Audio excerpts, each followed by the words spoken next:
नमस्कार दोस्तों। स्वागत है दोस्तों आपका अपने YouTube channel Pratapgarh Pandey sir में। दोस्तों मैं अजय पांडे आज आप सब लोगों के लिए हिंदी व्याकरण से दोस्तों संधि प्रकरण लेकर उपस्थित हुआ हूँ। दोस्तों आप वीडियो इसके पहले स्किप करने से पहले मैं आपको जो बता रहा हूँ इसको ध्यानपूर्वक सुनिएगा। अगर दोस्तों इसके बाद आपको वीडियो पसंद आती है, क्लास पसंद आती है तो ही आप क्लास को देखिएगा। दोस्तों हमको आपको हर एक चीज़ का नॉलेज होता है, ज्ञान होता है। दोस्तों हम सभी को हर विषय का नॉलेज होता है, हर चीज़ का नॉलेज होता है। जो भी ज्ञान है, जो भी व्याकरण है हमको किताबों में लिखा मिल जाता है, हर जगह मिल जाता है। लेकिन दोस्तों हमको समझ में नहीं आता है। क्यों? क्योंकि उसको हम रटना चाहते हैं, समझना नहीं चाहते हैं। दोस्तों यकीन मानिए आज की क्लास में आपको संधि इतने सरल लैंग्वेज में बताऊँगा, इतनी सरल भाषा में बताऊँगा कि इससे पहले आपने संधि को ऐसे कभी नहीं पढ़ा होगा। दोस्तों यकीन मानिए आपके लिए आज की क्लास बहुत ही अच्छी होने वाली है। आप स्वयं ही कमेंट करके बताएंगे ये वास्तव में सर क्लास बहुत अच्छी है। लेकिन दोस्तों सिर्फ और सिर्फ आपको करना क्या है, आपको वीडियो को ध्यानपूर्वक देखना है, क्लास को 1 से 2 बार ध्यानपूर्वक देखना है बस। दोस्तों मैं आपको रटने पर नहीं, सिर्फ समझाने पर फोकस करूँगा। और दोस्तों आपको सिर्फ समझना है, रटना नहीं है। दोस्तों हम रटते हैं तभी हमको प्रॉब्लम होती है। दोस्तों आज अगर आप संधि पढ़ लोगे तो आप कभी भी नहीं भूलोगे, इस चीज़ की मैं आपसे दावा कर सकता हूँ। चलिए दोस्तों संधि शुरू करते हैं। संधि शुरू करने से पहले दोस्तों आपको बता दें, संधि का शाब्दिक अर्थ होता है जोड़ना या मेल कराना। जी हाँ दोस्तों, संधि का शाब्दिक अर्थ होता है जोड़ना या फिर मेल कराना। तो हम यहाँ लिख सकते हैं संधि के नीचे पहला पॉइंट कि संधि का शाब्दिक अर्थ होता है, या संधि का शाब्दिक अर्थ होता है, शाब्दिक अर्थ होता है जोड़, या आप लिख करके लिख सकते हैं मेल या मिलाना, कुछ भी। ये इसका शाब्दिक अर्थ होता है। दोस्तों आपसे 1 नंबर का क्वेश्चन पूछ सकता है, पूछा भी जाता है, पूछा भी गया है। पहला नंबर आपको मिला। रटना नहीं है, जोड़ना। संधि का मतलब आपको दिमाग में रखना है जोड़ना। दोस्तों जोड़ना मिला है, अब जोड़ना क्या है? दोस्तों क्लास को आपको उसी ध्यानपूर्वक देखना है, रटना नहीं है, आपको अपने आप सब तैयार हो जाएगा। दोस्तों हिंदी व्याकरण में जोड़ 2 तरह से होता है। एक तो दोस्तों हमको समास में जोड़ना पड़ता है और एक हमको संधि में जोड़ना पड़ता है। एक संधि में जोड़ना पड़ता है और एक दोस्तों को समास में जोड़ना पड़ता है। दोस्तों कंफ्यूज नहीं होना है, आपको step by step, point by point सब कुछ बताया जाएगा। बस आपको समझना है दोस्तों, रटना नहीं है। हमने आपसे बताया कि संधि का शाब्दिक अर्थ होता है जोड़ या मेल। और दोस्तों फिर हमने आपको बताया कि जोड़ हिंदी व्याकरण में 2 तरह से होता है। ग्रामर में आपका एक होता है संधि के लिए, एक होता है समास के लिए। तो दोस्तों इसमें आपको मेन पॉइंट यही याद रखना है जो कि आपके एग्जाम के दृष्टि से बहुत ही महत्वपूर्ण है। तो दोस्तों समास एक होता है संधि। बस दोस्तों यही पर आपको मेन रखना है कि संधि में क्या आपको रखना है। संधि में हम वर्णों को, संधि में वर्णों या अक्षरों का मेल होता है। वर्णों या अक्षरों का मेल होता है, वर्णों या अक्षरों का मेल होता है या जोड़ होता है। जबकि समास में क्या होता है दोस्तों, शब्दों का या फिर पदों का जोड़ होता है। दोस्तों आपको यही ध्यान देना है, पदों का जोड़ होता है, पदों का जोड़ या मेल होता है। दोस्तों समास में एक शब्द एक पद जुड़ता है और संधि में आपके अक्षर जुड़ते हैं। दोस्तों आपको संधि टॉपिक में इतना याद रखना है, संधि का शाब्दिक अर्थ होता है जोड़, और जोड़ हिंदी व्याकरण में 2 तरह से होता है। एक पदों का जोड़ होता है, शब्दों का जोड़ होता है। दूसरा दोस्तों आपका होता है वर्णों का जोड़ या अक्षरों का जोड़। क्यों? क्योंकि हम वर्ण को अक्षर ही कहते हैं। क्यों? क्योंकि हम वर्ण को ही अक्षर कहते हैं। दोस्तों मैं विश्वास है आपको इतना समझ में आया है। और दोस्तों अगर आपको क्लास पसंद आ रही है तो प्लीज़ चैनल को सब्सक्राइब, वीडियो को लाइक और शेयर करना मत भूलिएगा। चलिए दोस्तों आप इतना दोस्तों लिख लीजिए। उसके बाद आपको आगे मेन टॉपिक जो बताने जाने वाले हैं कि इसमें अब हमको मेन समझना क्या है। संधि प्रकरण ये तो इसकी भूमिका थी, अब इसके बाद दोस्तों हमको समझना क्या है। चलिए दोस्तों आप इसका स्क्रीनशॉट ले लीजिए। दोस्तों हमको संधि पढ़ना है, इस टॉपिक को भी छोड़ देना है, इसकी क्लास जब अगली आएगी तब देखेंगे। अभी हमको संधि पढ़ना तो हम संधि में चर्चा करेंगे। चलिए दोस्तों संधि में हमको पता है कि संधि में 2 पद होते हैं, हमको पता है। और दोनों पदों में हमको क्या जोड़ना है यही समझना है दोस्तों। दोस्तों आपको सिर्फ समझना है, रटना नहीं है। आपको ये लिखना है कि संधि में दो पद होता है, एक प्रथम पद और एक द्वितीय पद। प्रथम पद और दूसरा द्वितीय पद। प्रथम पद और द्वितीय पद। दोस्तों इसको ध्यान देखिएगा, क्या करना है आपको, संधि में क्या जोड़ना है, दो शब्द जोड़ने हैं, और एक होगा प्रथम पद, एक होगा दूसरा पद। और दोस्तों इसके अंतर क्या जोड़ना है, प्रथम पद का अंतिम वर्ण। प्रथम पद का अंतिम वर्ण, हमने आपसे पहले बताया कि संधि में वर्णों या अक्षरों का मेल होता है। प्रथम पद का अंतिम वर्ण और दोस्तों इसमें द्वितीय पद का प्रथम वर्ण। द्वितीय पद का प्रथम वर्ण, द्वितीय पद का प्रथम वर्ण। दोस्तों इसको ध्यान देना। जैसे एग्जाम्पल की बात करें, यहाँ पर आपको एग्जाम्पल बता दे रहे हैं इसमें। जैसे हमने आपसे कहा एक शब्द लिया विद्या और दूसरा लिया हमने आलय। एक शब्द लिया विद्या और दूसरा हमने लिया आलय। एक शब्द हमने लिया दोस्तों विद्या और एक शब्द लिया हमने आलय। चलिए दोस्तों, अब दोस्तों हमने कहा कि जो संधि होगा वर्णों का मेल होगा और दो पद होंगे, दोनों पद में प्रथम पद का अंतिम वर्ण, द्वितीय पद का प्रथम वर्ण। तो दोस्तों यहाँ द्वितीय पद का प्रथम वर्ण आपका है दीर्घ आ, और इसमें आपका देखा जाए तो आपका ये जो दा है, आपको पता है कि आपका ये जो दा है वो दा या से मिलकर बना है। इसमें का हम दीर्घ आ बगल कर लेते हैं दोस्तों। तो ये जो हमारे दो वर्ण है, इसका आ और इसका आ, इन दो पदों का योग होता है अंतिम का, यही दोस्तों हमारा संधि के होता है। अब दोस्तों इसके बाद हम चर्चा करेंगे संधि की परिभाषा की। आप इसका स्क्रीनशॉट लेना चाहे ले सकते हैं। इसके बाद दोस्तों हम चर्चा करेंगे संधि की परिभाषा की। दोस्तों आपको एक भी पॉइंट रटना नहीं पड़ेगा, बस अगर आप क्लास को ध्यानपूर्वक देख लेते हैं तो। चलिए दोस्तों अब हम चर्चा करेंगे संधि की परिभाषा की। दोस्तों अगर हम संधि की परिभाषा की बात करें तो आपको क्या पता होना चाहिए। आपने कहा कि जब हम दो पदों को या दो शब्दों को आपस में जोड़ते हैं तो उनके बीच जो क्रिया होती है वही हमारी संधि कहलाती है। दोस्तों अभी तक हम पढ़ते थे दो या दो से अधिक शब्दों का मेल, वर्णों का जो मेल होता है वो संधि कहलाती है। नहीं दोस्तों, हमको संधि की परिभाषा क्या रखना है, जब दो या दो से अधिक, लिख सकते हैं दो ही वर्ण, क्योंकि अभी तीन आता है, लेकिन अभी आपको बताएंगे कैसे। आपको एग्जाम्पल बताएंगे तो आपको समझ में आ जाएगा कि तीन कैसा है, क्योंकि एक तीसरा शब्द नया बनता है, कैसे बनता है अभी आपको एग्जाम्पल में बताएंगे दोस्तों। अभी आप लिखिए जब दो वर्ण आपस में मिलकर एक नया वर्ण का निर्माण करते हैं तो उनके बीच होने वाली क्रिया संधि कहलाती है। दोस्तों आपको ये पता होना चाहिए, दो शब्द लेंगे तो दो शब्द, प्रथम पद होगा, दूसरा हमारा होगा द्वितीय पद होगा। तो उस प्रथम पद और द्वितीय पद में दोस्तों हमारे पास दो पद होंगे, एक प्रथम पद एक द्वितीय पद होगा। तो हमको प्रथम पद का अंतिम लेना है और द्वितीय पद का प्रथम लेना है। तो उन दोनों को जब आपस में मिलाएंगे दोस्तों तो हमारा एक नया वर्ण बनेगा। तो उन दोनों के मिलने में जो क्रिया होती है वही क्रिया हमारी दोस्तों संधि कहलाती है। इतना आपको दोस्तों समझ में आ गया होगा, संधि कहलाती है या संधि होती है, क्रिया संधि कहलाती है। अब उसके बाद दोस्तों जो नया वर्ण बनता है या कह सकते हैं जो नया शब्द बनता है वह शब्द हमारा विकार कहलाता है। क्या कहलाता है, विकार। वो दोस्तों हमारा विकार कहलाता है।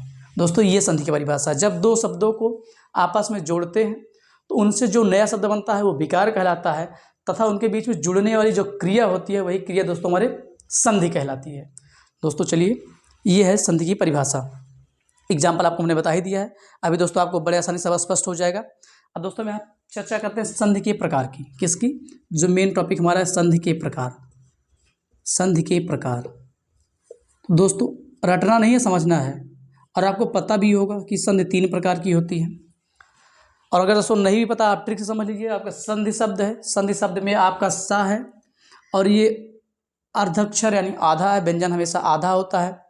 दोस्तों आपका ये सा और आधा ना मिलाकर आपका हो जाता है दीर्घ यानी 2 मात्रा, और एक आपका ये धा है, आपका 3 मात्रा यानी संधि 3 प्रकार की होती है।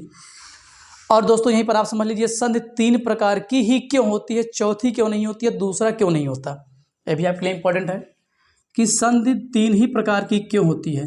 तो संधि 3 प्रकार की क्यों होती है, क्योंकि हमारे पास 3 ही प्रकार के वर्ण होते हैं। एक व्यंजन होता है, एक हमारा स्वर होता है दोस्तों, और एक हमारा होता है विसर्ग वाला शब्द।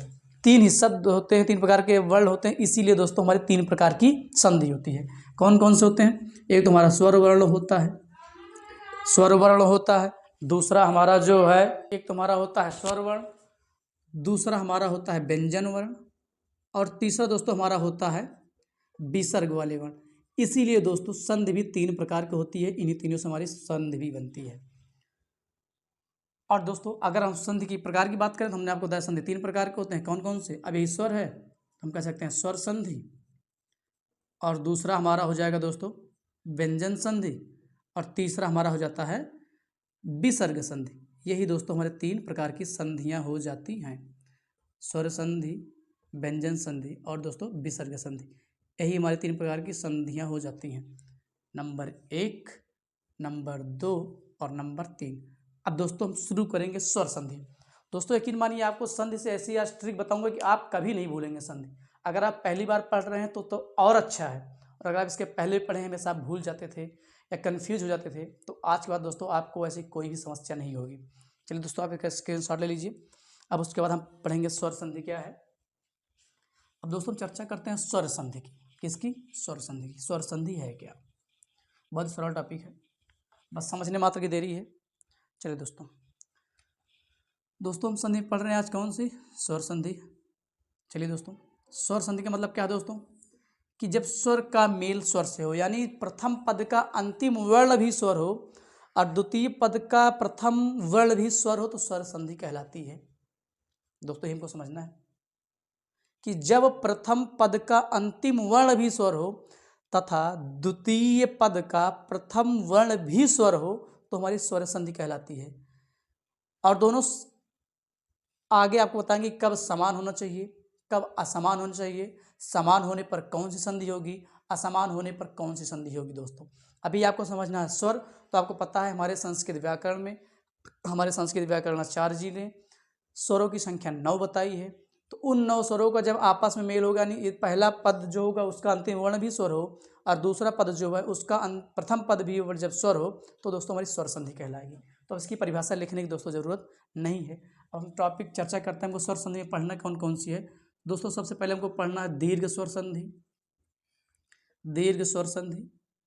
दूसरा दोस्तों हमको पढ़ना है वृद्धि स्वर संधि। कौन सी?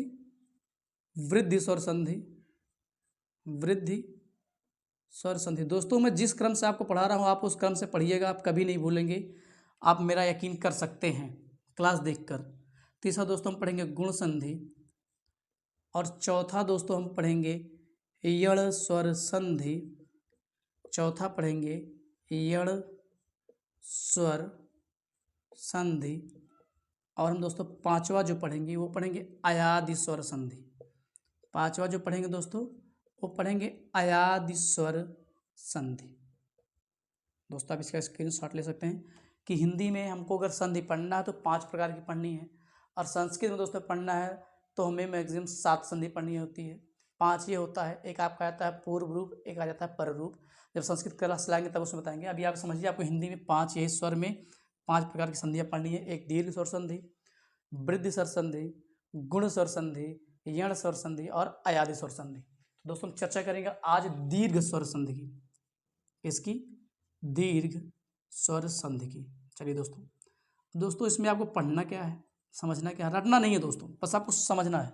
दोस्तों मैं इसको इरेज कर दे रहा हूँ साइड में क्योंकि आपको समझाना है। दोस्तों हमको आपको पता है कि हमारे संस्कृत व्याकरण में जो स्वर हैं, एक तो हमारा आ है, ई है, ऊ है, एक हमारा री है, और दोस्तों एक लृ भी आ जाता है, एक लृ भी आ जाता है।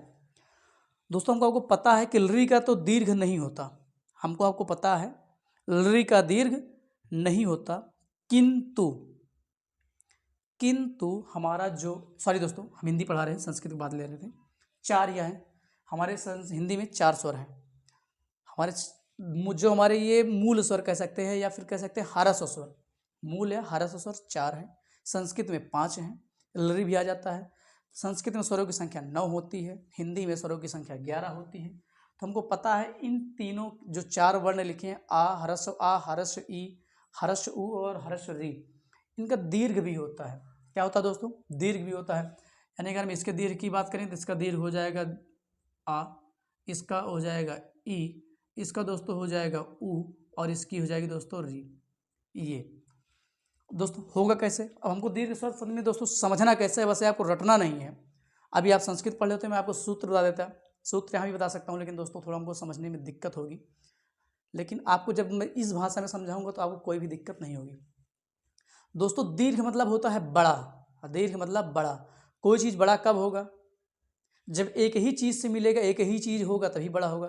जैसे हम दोस्तों बात करें, एक कोई वृक्ष हमने लगाया, हमने एक वृक्ष लगाया, वृक्ष छोटा था दोस्तों, उसके बाद उसमें हमने पानी डाला, खाद डाला, उसके सामने एक मतलब कुल मिलाकर जब यही वृक्ष हमारा बड़ा होता जाए, बड़ा होता जाए, तो पहले हमने कहा कि छोटा था, लेकिन हमारा वही वृक्ष अब बड़ा हो गया है। कहने का मतलब ये है दोस्तों, ये समझना है कि जब हमारा वर्णों का मेल, यानी कौन से वर्ण, एक ही प्रकार के वर्णों का मेल, यानी एक ही समान का वर्ण हो, चाहे वो दीर्घ हो और चाहे ह्रस्व, यानी कहने का मतलब हमारा जो ये आ है, हमने आपको बताया संधि होती कैसी है, एक हमारा प्रथम पद हो और दूसरा दोस्तों हमारा हो द्वितीय पद। एक प्रथम पद हो और एक हो द्वितीय पद। प्रथम का पहला वर्ण और इसका दोस्तों अंतिम वर्ण। तो दोस्तों हम दीर्घ संधि की बात कर रहे हैं, यहाँ हमारा क्या होना चाहिए? हमारा यहाँ अगर ह्रस्व आ है या हमारा दीर्घ आ है, और इधर भी दोस्तों चाहे हमारा पहले दीर्घ आ जाए या ह्रस्व आ जाए, आ दोनों तरफ अगर आ गया तो हमारा किसी भी कंडीशन में हर एक शर्त से दीर्घ आ ही होगा। ये हम कह सकते हैं अभी हमारा यहाँ दीर्घ आ जाए और इधर भी हमारा दीर्घ आ जाए, तो इस कंडीशन में भी दोनों हमारा यही होगा। चलिए दोस्तों, तो हमने आपसे चर्चा की, थोड़ा दोस्तों आज लाइट धोखा दे गई है, गर्मी ज़्यादा हो गई है। चलिए दोस्तों, हमने आपसे कहा जब अगर मान लीजिए दीर्घ भी इधर हो उधर भी दीर्घ हो, फिर भी हर कंडीशन में हमारा इधर दीर्घ आ ही होगा। अगर दोस्तों इधर हमारा ह्रस्व आया है, अंतिम जो हमारा प्रथम पद का अंतिम वर्ण है, अगर वो ह्रस्व आया है और बाएं तरफ यानी द्वितीय पक्ष जो है उसका प्रथम वर्ण भी अगर हमारा ह्रस्व आया है, फिर भी दोस्तों हमारा दीर्घ आ ही होगा। यानी जब दोनों तरफ प्रथम पद का अंतिम वर्ण और द्वितीय पद का भी प्रथम वर्ण हमारा एक ही स्वर हो, समान स्वर हो, बेशक वो ह्रस्व या दीर्घ हो दोस्तों, बेशक वो ह्रस्व या दीर्घ हो, लेकिन वो हमारा हमेशा दीर्घ ही होगा, क्योंकि हम दीर्घ संधि पढ़ रहे हैं। तो दोस्तों ये तो हमारा आ का नियम हो गया। इसी तरह हमारा ई का हो जाएगा, चाहे ह्रस्व ई हो या दीर्घ ई हो, इधर चाहे हमारा दीर्घ ई आ जाए या ह्रस्व ई आ जाए, दोस्तों हर कंडीशन हमारी होगी दीर्घ ई। या इधर दोस्तों हम ऊ की बात कर लें, ह्रस्व ऊ हो या दीर्घ ऊ हो, इधर हमारा दोस्तों दीर्घ दीर्घ ऊ आए या फिर ह्रस्व ऊ आए, हर कंडीशन में दोस्तों हमारा दीर्घ ऊ होगा। सेम दोस्तों ये री के लिए भी है, अगर इधर हमारा छोटी री है या कह सकते हैं बड़ी री है, इधर हमारा बड़ी री आ जाए या छोटी री आ जाए, लेकिन हर कंडीशन में दोस्तों हमारी होगी दीर्घ री ही। अभी दोस्तों आपको एग्जाम्पल से बड़ी आसानी से सब क्लियर हो जाएगा। दोस्तों ये समझना है कि दीर्घ स्वर संधि का मतलब है, दीर्घ का मतलब बड़ा, यानी इधर भी छोटा आए तो उधर भी छोटा आए तो फिर भी बड़ा, या दोनों बड़ा आए फिर भी बड़ा, एक छोटा एक बड़ा आए फिर भी बड़ा, एक बड़ा एक छोटा आए फिर भी बड़ा। यानी वर्ण सेम वर्ण होने चाहिए, अलग नहीं। अलग होने पर दोस्तों आपकी दूसरी संधि हो जाएगी। तो याद रखना, जब सेम वर्ण आ जाए दोनों तरफ, प्रथम पद का अंतिम और द्वितीय पद का प्रथम, तो दोस्तों ये हो जाएंगे हमारे दीर्घ संधि। अब आइए दोस्तों एग्जाम्पल की चर्चा करते हैं, आपको बड़ी आसानी समझ में आ जाएगा। जैसे दोस्तों अगर अब इसकी बात हम आपको इसके सूत्र बता देंगे, जो संस्कृत हमारे सूत्र आकाश वर्ण दीर्घ है उससे भी बता देंगे, लेकिन दोस्तों उससे थोड़ा कम आपको समझ में आएगा, क्यों? अगर आपकी संस्कृत विषय नहीं होगा तो। और दोस्तों अगर आप हिंदी से हैं तो आपको बड़े आसानी में समझ में आएगा। चलिए दोस्तों, अगर अभी इसके पहले एक विद्यालय हमने लिया था, अब एक यहाँ आपसे दूसरा एग्जाम्पल ले लेते हैं। जैसे हम एग्जाम्पल ले रहे हैं, हमारे पास है धन और एक है दोस्तों अर्थी। एक शब्द हमारे पास दोनों दोस्तों है धन और एक है अर्थी। दोस्तों 2 पद हमने कहा था कि आपको एक प्रथम पद मिलेगा, एक द्वितीय पद मिलेगा। हमने कहा दीर्घ स्वर संधि होगा कैसे, बस दोस्तों यही पॉइंट अब आपको समझना है। 4-5 एग्जाम्पल में आपको स्वर संधि आ जाएगी अगर आप ध्यान से देखते हैं तो। और दोस्तों अगर क्लास पसंद आ रही है तो चैनल को सब्सक्राइब कर लीजिएगा, वीडियो को लाइक भी कर दीजिएगा और वीडियो को शेयर भी कर दीजिएगा। चलिए दोस्तों, हमने आपसे कहा था प्रथम पद का अंतिम वर्ण क्या होना चाहिए, स्वर होना चाहिए। और द्वितीय पद का भी जो हमारा द्वितीय पद जो है उसका जो प्रथम वर्ण है वो भी क्या होना चाहिए, स्वर होना चाहिए। और दोनों कैसे हों, समान स्वर हों, तभी हमारा क्या होगा दोस्तों, दीर्घ संधि होगी। चलिए दोस्तों हम देखते हैं। दोस्तों पहली बात तो हमको ये पता है कि जो हमारे व्यंजन होते हैं हिंदी वर्णमाला में वो सदैव आधे होते हैं। शुद्ध व्यंजन जो होता है वो हमेशा आधा होता है। चलिए दोस्तों, तो हमको पता ही हमारा ना है, और ना में दोस्तों हमारा ह्रस्व आ छिपा है। क्यों, क्योंकि अगर हम शुद्ध ना की बात करें तो हमारा शुद्ध ना दोस्तों कुछ इस तरह होगा, हलंत, और ये आ को हमने यहाँ लिख दिया, ये प्लस इधर का आ हमारा दोस्तों यहाँ पर आ गया। अब दोस्तों हमारा इधर भी हमने कहा था ना कि हमारा दीर्घ स्वर संधि कब होगी, जब प्रथम पद का अंतिम वर्ण स्वर हो, द्वितीय पद का प्रथम वर्ण भी स्वर हो, और दोनों समान स्वर हो। बेशक वो ह्रस्व या दीर्घ हो, लेकिन हर कंडीशन में हमारा दीर्घ स्वर होगा, उसका उसी का दीर्घ होगा। दोस्तों हमको यहाँ पर मिल गया, तो हमको यहाँ दोस्तों क्या मिल गया, एक तो हमारा धा था और एक आधा ना था, हमने लिख लिया आधा धा आधा ना। दोस्तों हमको एक नया मिला है अक्षर, क्या, दीर्घ आ, और यहाँ पर ये हट ये आ हमने यहाँ से निकाला था, यहाँ से भी आ निकाल लिया था, तो यहाँ आपका थी बचा है, थी बचा है। तो दोस्तों यहाँ पर हमारा थी हो गया। अब दोस्तों ये हमारे 3 पद हो गए, अब इनको हम जोड़ना है। ये हमारा धा है, हमने धा को लिख लिया। ना ह्रस्व था, ह्रस मतलब आधा है, शुद्ध रूप में है। अब इसको पूर्ण करेंगे तो ये आ की इसमें मिल जाएगा, तो इसका शुद्ध रूप हो जाएगा ये। अब दोस्तों अंतिम हमारा बचा है 3, तो हमने जोड़ दिया अर्थी। अब देखो दोस्तों हमारा बन गया धनार्थी। कितना सरल है संधि।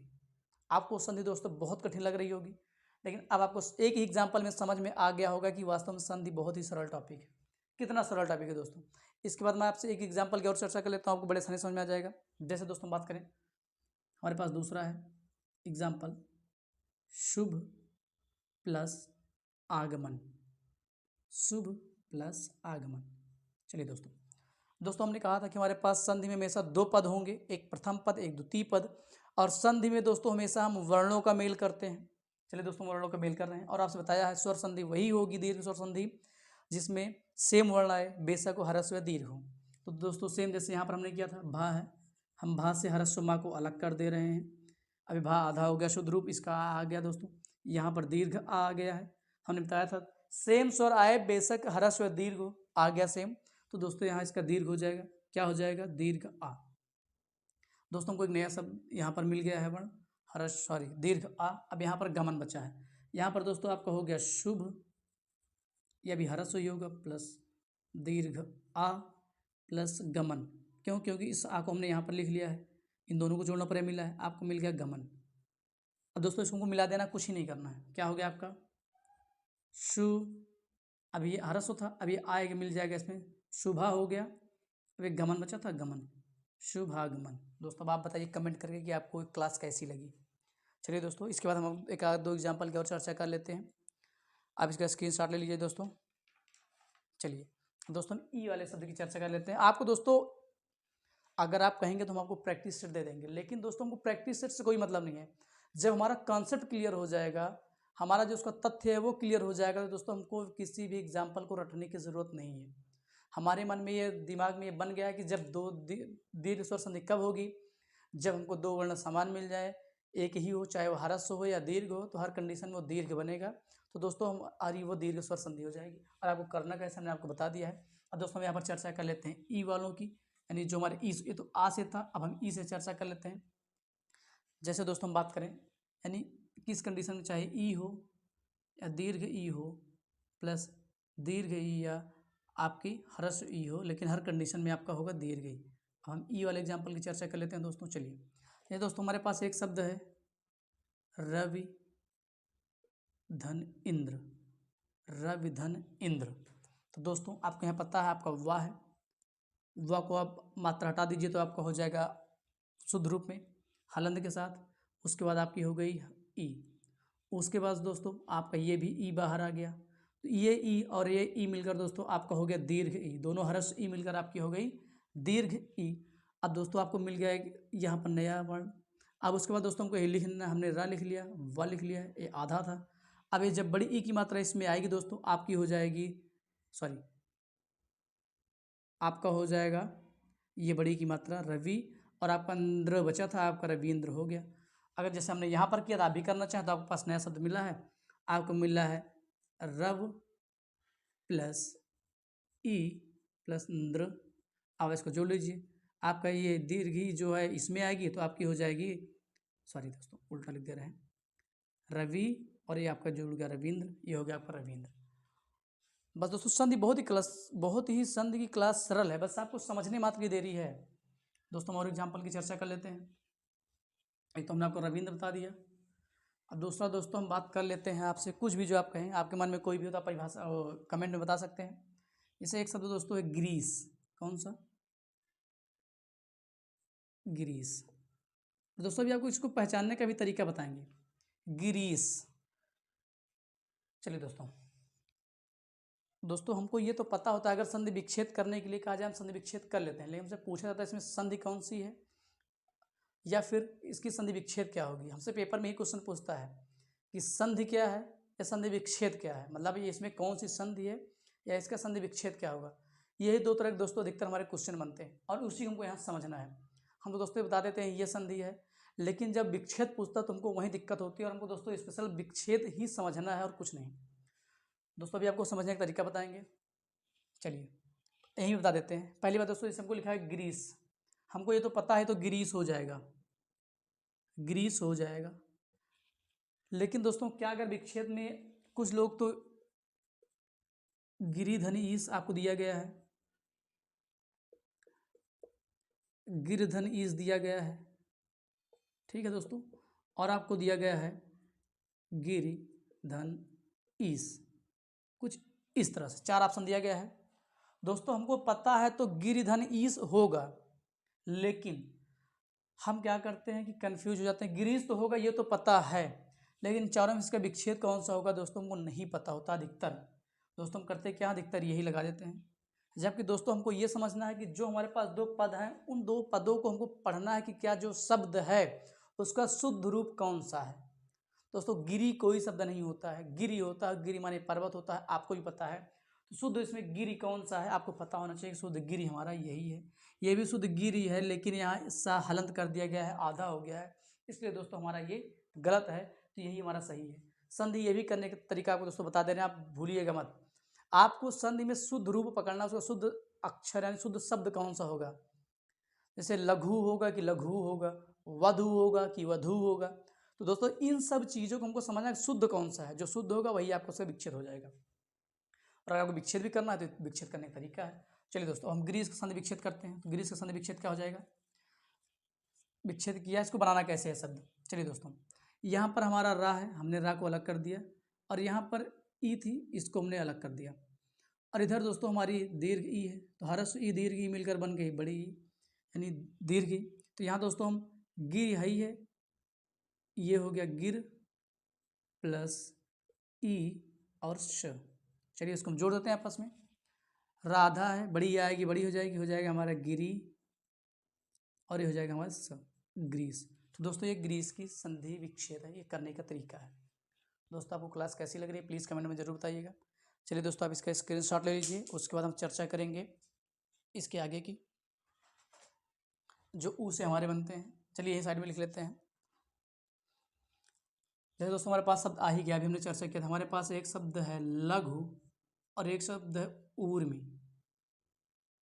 अब दोस्तों हमको एग्जाम में देते हैं, हमको पता है लघुर्मी होगा इसका, लेकिन दोस्तों अगर पूछ लेगा शुद्ध कौन सा होगा तो अधिकतर लोग दोस्तों ऊर्मी में इसी को कर देते हैं, लघुधन उर्मी, लघुर्मी। तो दोस्तों ये हमारा उर्मी हमेशा गलत होता है, ऊर्मी होता है, इसको हमको विशेष ध्यान देना है। इसलिए और संधि दोस्तों और समास एक ऐसा प्रकरण है, आप इसको जितना अभ्यास में लाएंगे, जितना अभ्यास में लाएंगे उतना ही आपके लिए सरल होता जाएगा और उतने ही कम समय में आप आराम से संधि को कर सकेंगे। दोस्तों इसको विशेष ध्यान देना। आइए इसकी भी कर लेते हैं, संधि विच्छेद क्या होगी, इसका शब्द कैसे बनेगा। दोस्तों यहाँ पर आपका छोटा ऊ दिख रहा है यानी हर्ष ऊ, यहाँ पर घा है, हमने घ को अलग कर दिया और यहाँ से हमने दोस्तों ऊ की मात्रा को हटा दिया और यहाँ पर दोस्तों हमने ऊ को हटा दिया। यहाँ दोस्तों हरस ऊ और दीर्घ ऊ मिलकर आपका बन गया दीर्घ ऊ। अब दोस्तों इसको हम जो नया शब्द वर्ण आपको मिला है इसको यहाँ पर हम कर लेते हैं एक साथ। आपको मिला लघ प्लस ऊ प्लस अर्मी, अर्मी मिला दोस्तों। अब इसको जोड़ लीजिए, आपका लाभ पूर्ण है, हमने पूर्ण लिख दिया। घा आधा था, दीर्घ ऊ आकर मिलेगा तो आपका हो जाएगा ये, और मी लिखा है ये आपका होगा लघुर्म। दोस्तों ये आपकी लघुर्म की संधि विच्छेद है। चलिए दोस्तों आपको क्लास कैसी लगी प्लीज़ कमेंट में बताइए आप लोग। इसके बाद दोस्तों आखिरी बचता है हमारा, हम उसकी चर्चा कर लेते हैं। री की मात्रा की, किसकी? री की मात्रा की, उसकी भी चर्चा कर लेते हैं। जैसे दोस्तों हमारे पास एक शब्द है मातृधन ऋणम, मातृधन ऋणम या मातृणाम, मातृणाम। दोस्तों यहाँ पर आप री अलग कर दिए ता से, ता आपका आधा हो गया यानी हलंत, और यहाँ पर आपका ये री बाहर आ गया तो दोनों आपका हो गया दोस्तों दीर्घ री। अब दोस्तों यहाँ पर आपको करना क्या है, आपका मा दीर्घ था आपने लिख लिया, ता हलंत था, हलंत था आपका दीर्घ री मिला, हमने दीर्घ री लिख दिया, और इधर दोस्तों आपका था अड़ाम, ये हो गया अड़ाम। अब दोस्तों आप इसको एक कर लीजिए, आपका माँ हो गया, ता आएगा इसमें आपका मातृ हो जाएगा। दोस्तों संस्कृत में हमको तो दो मात्राएं लगानी पड़ती हैं, लेकिन हिंदी में एक ही मात्रा लगाया जाता है, क्यों? लेकिन इसको पढ़ा था मातृणाम, इसको पढ़ा जाएगा मातृणाम नहीं पढ़ा जाएगा, इसको पढ़ा जाएगा मातृणाम, यानी दीर्घ उच्चारण के साथ इसको पढ़ा जाएगा। ये हो जाएगा मातृणाम का। सेम इस तरह पितृणाम का बनता है, यानी री का ही बनता है। तो दोस्तों ये आपकी हमारी थी दीर्घ स्वर संधि। आपको दोस्तों क्लास कैसी लगी प्लीज़ कमेंट में बताइए। इसके बाद दोस्तों हम चर्चा करेंगे वृद्धि संधि की। आप इसका स्क्रीनशॉट लीजिए दोस्तों। चलिए दोस्तों आप इसका स्क्रीनशॉट ले चुके होंगे, अब हम चर्चा करेंगे दोस्तों वृद्धि संधि की। दोस्तों मैं आपसे बार बार यही कह रहा हूँ कि मैं जिस तरह से आपको पढ़ा रहा हूँ समझा रहा हूँ आप उसी तरह से समझिए दोस्तों। हम आप एक्स्ट्रा दिमाग लगाएंगे तो दिक्कत बनी रहेगी। कभी भी दोस्तों होता क्या है, हम आप ज़्यादा आने के चक्कर में कि हमको ज़्यादा आता है, हमको आता है, जल्दी कर बैठते हैं और उसी में दोस्तों हमसे गलती हो जाती है। और दोस्तों हमको पता है कि कंपटीशन एग्ज़ाम में हमारे पॉइंट के नंबर का भी बहुत ज़्यादा वैल्यू होता है। एक नंबर की तो बात बहुत दूर है, पॉइंट में भी दोस्तों वैल्यू बहुत ज़्यादा होती है, तो हमको इस चीज़ को विशेष ध्यान देना है।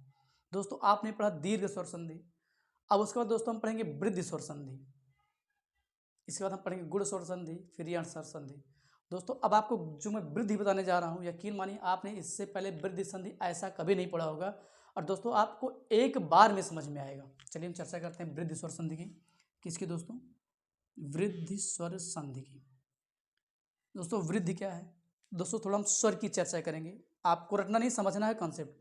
आपको वृद्धि में अभी हमने आपको स्वर पढ़ाया आ ई उ, आपको उसके बाद था या आपको बड़ी ई भी इसमें हमारी दीर्घ ई मिलेगा, दीर्घ ऊ मिलेगा, री मिलेगा, तो हमको उसकी चर्चा नहीं करना है।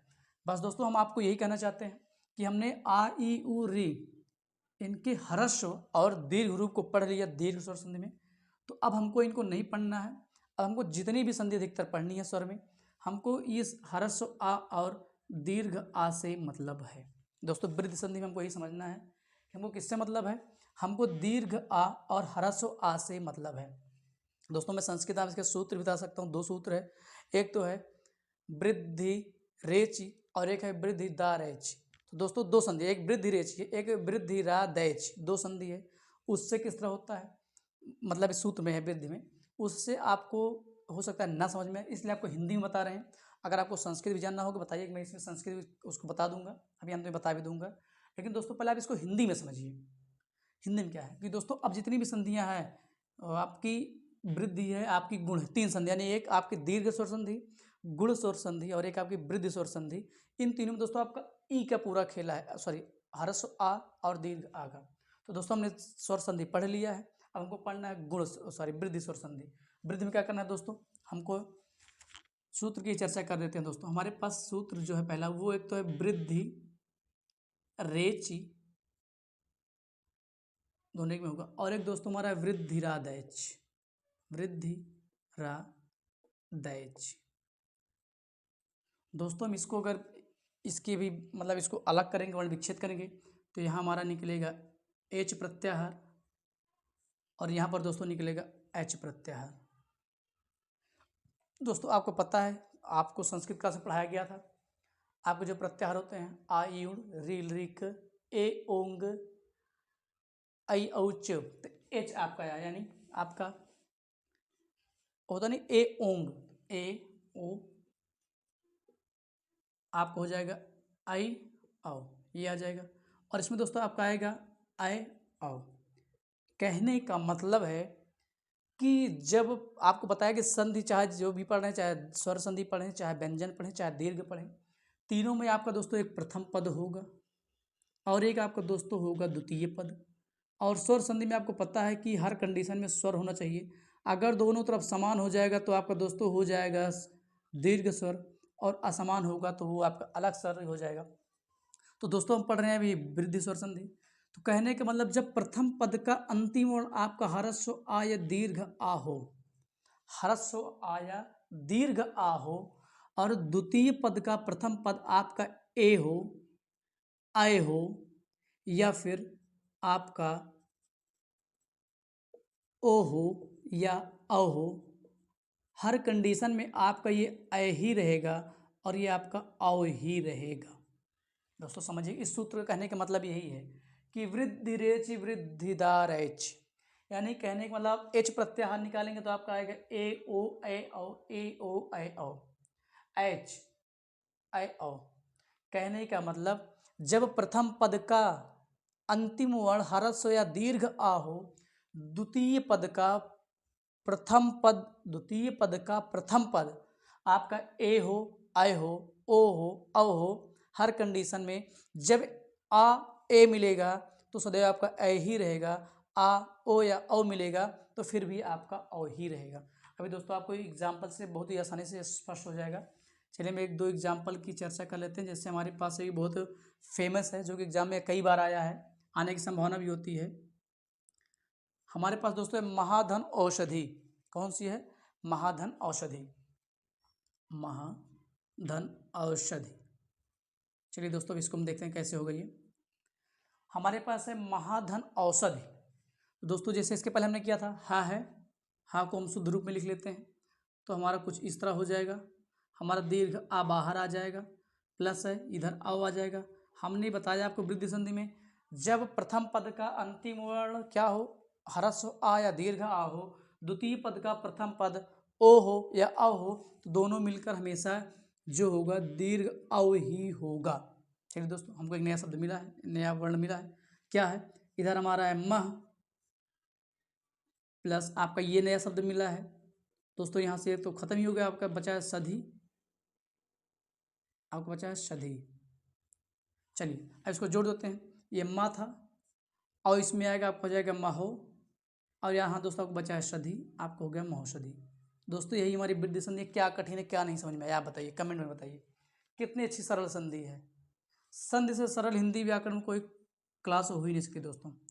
चलिए दोस्तों हम दूसरा जैसे कर लें, जैसे तत्र धन एव, तत्र धन एव। चलिए इसकी करते हैं दोस्तों। यहाँ क्या होगा, यहाँ आपका तत्र त्रा है, तो हम अगर त्रा से आ निकाल लेंगे तो किस इस फॉर्म में आ जाएगा ये।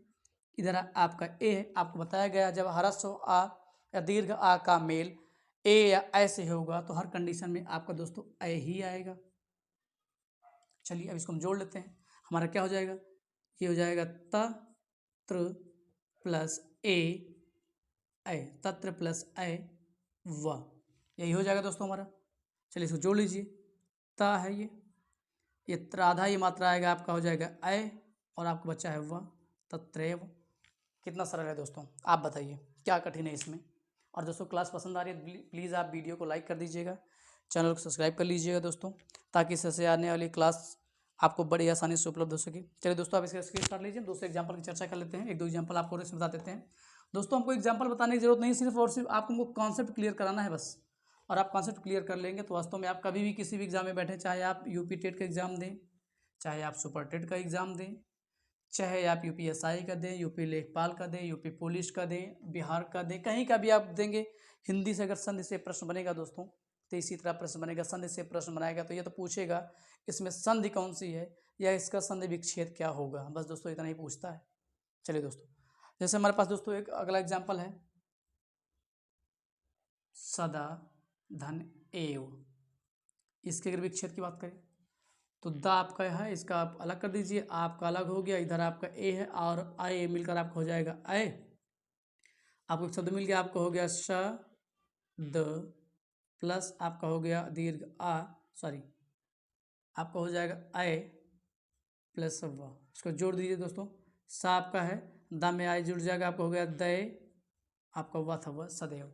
यही दोस्तों हमारी वृद्धि संधि है। क्या कठिन है दोस्तों, कितनी सरल संधि है आप बताइए। और दोस्तों जैसे एक हमारे पास शब्द है नव प्लस एस, और दोस्तों जो एग्जाम्पल बता रहे हैं आपके एग्जाम की दृष्टि से भी बहुत महत्वपूर्ण है, आप इसको ध्यान दिए रहिएगा। चलिए देखते हैं, यहाँ पर भी आपको वही हो जाएगा, वहाँ से आप आ निकाल दीजिए, वहाँ से आप निकाल दीजिए, आपका आ निकल गया, इधर आपका आई निकल गया, हर कंडीशन में आपका होगा आई ही।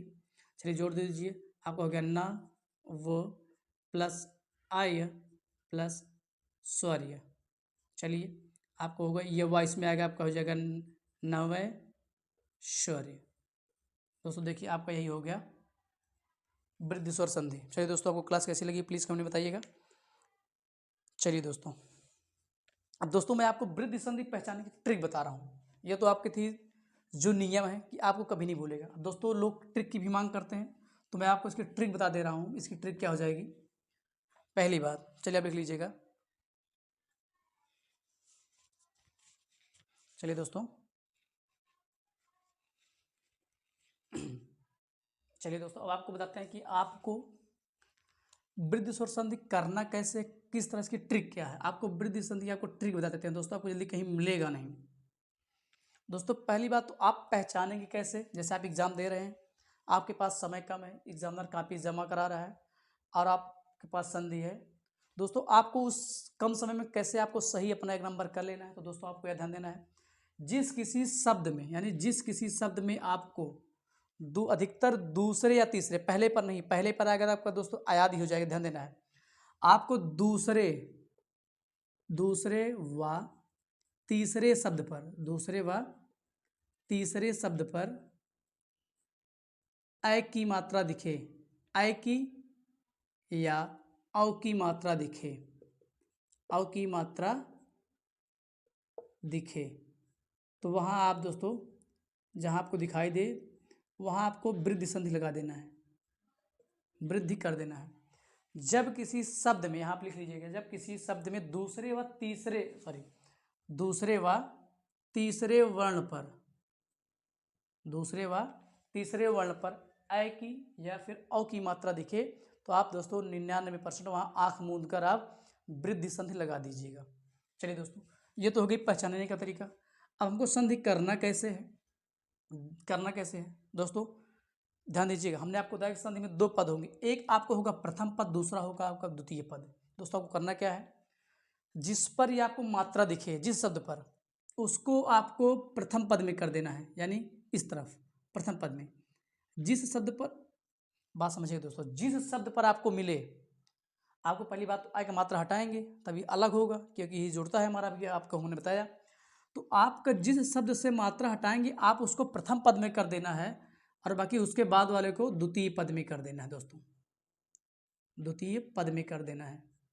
कैसे, अभी आपको एग्जाम्पल में समझ आए। जैसे हमने आपको एक शब्द दिया दिनैक्य, हमने आपको एक शब्द दिया, दिनैक्य में कौन सी संधि है, आप एग्जाम दे रहे हैं, आपके पास समय कम है, तो आप ऊपर दो मात्रा आई की मात्रा देखकर आप तुरंत लगा देंगे वृद्धि संधि है, वृद्धि संधि है। और मान लीजिए अगर आपके पास दोस्तों समय है, आपसे एग्जाम आपको इसको विच्छेद करना है, आप विच्छेद कैसे करेंगे, उस समय अगर आप भूल गए हैं तो आपको करना क्या, हमने आपसे कहा जिस शब्द पर अ की मात्रा लगी है उसको आपको अलग कर देना है, और वो जो अलग करेंगे वो आपका जिस पर मात्रा लगा होगा प्रथम पद में होगा, और उसके बाद वाला दोस्तों दूसरे पद में होगा। जिस पर मात्रा लगा इस मात्रा को हटा रहे हैं, यानी अ की मात्रा को हटाना है, तो प्रथम पद में दोस्तों हमारा आ जाएगा दिन, और दोस्तों प्लस है, हमने कहा था प्रथम पद में आएगा, जिस पर मात्रा लगा होगा वो प्रथम पद में आएगा, और जिस पर उसके बाद द्वितीय पद में। उसके बाद दोस्तों हमारा है ऐक्य, दिन ऐक्य। द्वितीय पद में दोस्तों आज गर्मी बहुत ज़्यादा है, लाइट है नहीं, इसे थोड़ा दोस्तों पसीना हो रहा है, सॉरी दोस्तों। दिनैक्य आपको होगा दिन धन ऐक्य, दिनैक्य। अब आपको दोस्तों ये हो गया, हमने आपसे कहा कि जब आपको दो मात्रा जिस पर दिखे उसको प्रथम पद में कर देना है, और बाकी उसके बाद वाले को द्वितीय पद में। ठीक है दोस्तों, अब उसके बाद आपको करना क्या है, आपका यहाँ वही हो जाएगा, आप आ निकाल देंगे, यहाँ पर आपका आय हो जाएगा बराबर आपका हो जाएगा आय, यहाँ पर ऐसे भी लिख सकते हैं इसको, आपका हो जाएगा आय, इसको आपको जोड़ देना है, आपका हो जाएगा दिनय, आय इसमें आ जाएगा ना के ऊपर आपकी दो मात्राएं हो जाएगी और आपका हो जाएगा क्या दिनय। ये दोस्तों हमारी संधि विच्छेद है, इसको पहचानने का तरीका है। दोस्तों आज आपको क्लास कैसी लगी प्लीज़ आप कमेंट में ज़रूर बताइएगा, और दोस्तों अगर आपको क्लास पसंद आई है तो प्लीज़ आप चैनल को सब्सक्राइब, वीडियो को लाइक और शेयर करना मत भूलिएगा। चलिए दोस्तों मिलते हैं अपने अगली क्लास में, तब तक के लिए जय हिंद, नमस्कार, वंदे मातरम। पढ़ते रहिए, मुस्कुराते रहिए और अपने लक्ष्य को पाते रहिए। दोस्तों मिलते हैं अपनी अगली क्लास में। इसका जो अगला टॉपिक हमारा बच्चा है वो क्या है, हमको अगली क्लास में पढ़ना दोस्तों गुण संधि, यण संधि और अयादि संधि। शुभ रात्रि दोस्तों।